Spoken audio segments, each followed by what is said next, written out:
Let's the topic. आज अपन class 10 की जो थर्ड पोइम है वो पढ़ेंगे। ए टाइगर इन द जू, एक चिड़ियाघर का बाग। इस पोइम के अंदर कवि है वो एक चिड़ियाघर के बाग की तुलना एक प्राकृतिक आवास में रहने वाले बाग से करता है कि मतलब एक बाग जो कि स्वतंत्र रूप से रहता है, दूसरा बाग जो कि चिड़ियाघर में कैद रहता है, तो उन दोनों की तुलना की गई है। तो चिड़ियाघर के अंदर जो बाघ रहता है उसकी क्या स्थिति होती है, वो गुलामी में किस प्रकार से अपना जीवन यापन करता है, वो सारा वर्णन इसमें किया गया है कवि के द्वारा। तो देखिए अपन देखते हैं। He stalks in his vivid stripes the few steps on his cage on pads of velvet quiet in his quiet rage. He, यहाँ पर ही है वो एक बाघ को इंगित कर रहा है। तो बाघ है वो स्टॉक्स का मतलब होता है विचरण करता है या फिर शान से घूमता है, शान से चलता है। एक बाघ है वो विचरण करता है। इन हिज, अपनी, विविड का मतलब है चमकीली, धारीदार, स्ट्रिप्स, धारियों के साथ में, वह अपनी चमकीली धारियों के साथ में एक पिंजरे के अंदर शान से चल रहा है, घूम रहा है। कितनी दूर चलता है वो, कितने कदम चलता है? द फ्यू स्टेप्स, कुछ कदम। कहाँ? ऑफ हिज केज, अपने ही पिंजरे के। यानी एक जो बाघ होता है, जो पिंजराबंद बाघ होता है, वो कुछ ही कदम अपने केज के अंदर चल पाता है। ऑन पैड्स, अपने पैड्स के ऊपर। ऑफ वेलवेट क्वाइट, जो कि बिल्कुल मखमली हैं। पैड का मतलब होता है उसके जो पाँव के नीचे जो गद्दीदार भाग है वो होते हैं पैड्स। तो वह अपने उन गद्दीदार जो भाग हैं उन भागों पर, जो कि बड़े ही वेलवेट की भांति मुलायम भी हैं, उन पर वह बड़े ही शांत भाव में चल रहा है। इन हिज क्वाइट रेज, और अपने खुद के क्वाइट, शांत से, रेज में, क्रोध में, यानी अपने क्रोध को, जो कि अगर वहाँ खुला होता, जंगल में होता, तो अपना क्रोध वो दिखा सकता था, प्रदर्शित कर सकता था, परंतु आज वह मजबूर है और अपने क्रोध को उसने शांत कर लिया है। शांत क्रोध के अंदर, और बिल्कुल अपने जो मखमली पाँव हैं उन पाँवों पर बड़े ही शांत स्वभाव से अपने उस पिंजरे के अंदर कुछ कदम वह चल पाता है। He should be lurking in shadow sliding through long grass near the water hole where plump deer pass. He should be, उसे चाहिए था। लर्किंग का मतलब होता है घात लगाकर बैठना या छुपकर बैठना। ही शुड बी लर्किंग, उसे घात लगाकर बैठना चाहिए था या उसे छुपकर बैठना चाहिए था। इन शैडो, किसी छाया में। और वहाँ से स्लाइडिंग, उसे फिसलते हुए या सरकते हुए जाना चाहिए था। थ्रू, में से, लॉन्ग ग्रास, लंबी घास में से। अगर मान लो कि वो जंगल में रहता तो वह आराम से वहाँ एक किसी छाया के अंदर अपने शिकार को पकड़ने के लिए घात लगाकर बैठ सकता था, और वहाँ जो लंबी लंबी घास होती है उस घास में से वह फिसलते हुए या सरकते हुए वह जा सकता था। Near the water hole, near, पास में, किसके पास में? द वाटर होल, जहाँ पर पानी का कोई जलाशय है, उस जलाशय के पास वह जा सकता था।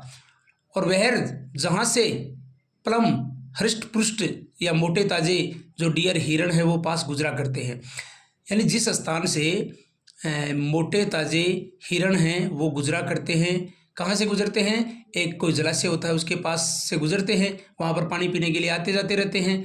तो वहाँ पर वह किसी छाया में घात लगाकर बैठ सकता था और उस लंबी घास में से सरकते हुए अपने शिकार को पकड़ने के लिए वह आ सकता था, अगर वह जंगल में होता तो। He should be snarling around houses at the jungle's edge baring his white fangs his claws terrorising the village. और कवि कह रहा है कि ही शुड बी स्नार्लिंग, वह गुर्रा रहा होता, उसे गुर्राना चाहिए था। अराउंड हाउसेज, घरों के आसपास। जो घर कहाँ बने हुए हैं? एट द जंगल्स एज, जंगल के किनारे पर। जंगल के किनारे पर जो घर बने हुए हैं उन घरों के आसपास वह गुर्राता, उन लोगों को, वहाँ रहने वाले लोगों को थोड़ा डराता अगर वह जंगल का शेर होता तो। बेरिंग, और वह दिखाता, हिज, अपने, वाइट फैंग्स, सफ़ेद जो दांत हैं वो दिखाता। हिज क्लोज, अपने पंजों को दिखाता। और सफ़ेद दांत वह पंजों को दिखाता हुआ टेरराइजिंग आतंकित कर देता, आतंक फैला देता द विलेज, पूरे गांव में। परंतु आज वह अभी पिंजरे में बंद है, इसलिए वो ऐसा नहीं कर सकता है। बट ही इज लॉक्ड, परंतु वह लॉक्ड है, बंद है, इन ए कॉन्क्रीट सेल, एक कॉन्क्रीट की कोठरी में, एक पक्की कोठरी में वह बंद है। हिज स्ट्रेंथ, उसकी जो ताकत है वो बिहाइंड, पीछे है, बार सलाखों के, उसकी ताकत वो सलाखों के पीछे है। Stalking the length of his cage, और वह स्टॉकिंग घूमता रहता है, द लेंथ केवल और केवल लंबाई तक, ऑफ हिज केज, अपने पिंजरे की जो लंबाई है वहीं तक वह टहलता रहता है। इग्नोरिंग, उपेक्षा करते हुए, मतलब न ध्यान देते हुए, विजिटर्स, जो घूमने वाले हैं, भ्रमणार्थी हैं, उनको इग्नोर करते हुए, उनकी उपेक्षा करते हुए वह अंतिम अपने केज की, अपने पिंजरे की जो लंबाई है उस तक घूम पाता है। और उसकी बेचारे की जो ताकत है वो केवल उन सलाखों के पीछे रह गई है, क्योंकि आज वह कंक्रीट की सेल में बंद है, एक पक्के निर्माण वाली कोठरी में वह बंद है। He hears the last voice at night, he hears, वह सुनता है, द लास्ट वॉइस, अंतिम आवाज़, एट नाइट, रात में वह अंतिम आवाज़ सुनता है। रात को अगर अंतिम आवाज़ उसे सुनाई देती है पिंजरे के अंदर, तो वो किसकी हो सकती है? द पेट्रोलिंग कार्स, जो गश्त लगाती हुई कार आती हैं, उनकी वह अंतिम आवाज़ सुन सकता है। एंड स्टेयर्स, और थोड़ा घुर कर देखता है या टकटकी लगा कर देखता है, विद हिज ब्रिलियंट आइज, अपनी चमकदार आंखों से, किस तरफ? एट द ब्रिलियंट स्टार्स, रात को जो चमक रहे तारे हैं उनकी तरफ देखकर अपना जीवन व्यतीत करता है। तो कवि है वो इसमें यही कहना चाहता है कि अगर ये शेर जंगल का होता तो जंगल में आराम से वह कहीं ना कहीं किसी छाया में अपने शिकार को पकड़ने के लिए छुपकर बैठा होता और आराम से अपना शिकार पकड़ सकता था। या फिर जंगल में अगर ये होता तो जंगल के किनारे की पर बने हुए जितने भी ग्रामीणों के मकान हैं उन सभी ग्रामीणों को वह डराने का कार्य करता, परंतु आज वह कर नहीं सकता है क्योंकि वो कंक्रीट की सेल में बंद है और केवल अपने पिंजरे की लंबाई तक वह घूम लेता है। अगर वो बाहर होता तो पूरा जंगल उसी का था, पूरे जंगल में वो आराम से स्वतंत्र होकर घूम सकता था। और अंतिम स्टेंजा में कवि ने यह बताया है कि वह अगर रात को अंतिम आवाज़ कोई सुनता होगा तो पेट्रोलिंग कार्स जो होती हैं, गश्त लगाती हुई जो कार आती हैं, केवल उनकी आवाज़ सुनता होगा और अपनी चमकदार आंखों से उन चमकते हुए तारों की तरफ थोड़ा देख लेता होगा, इस प्रकार से अपनी रात व्यतीत करता होगा।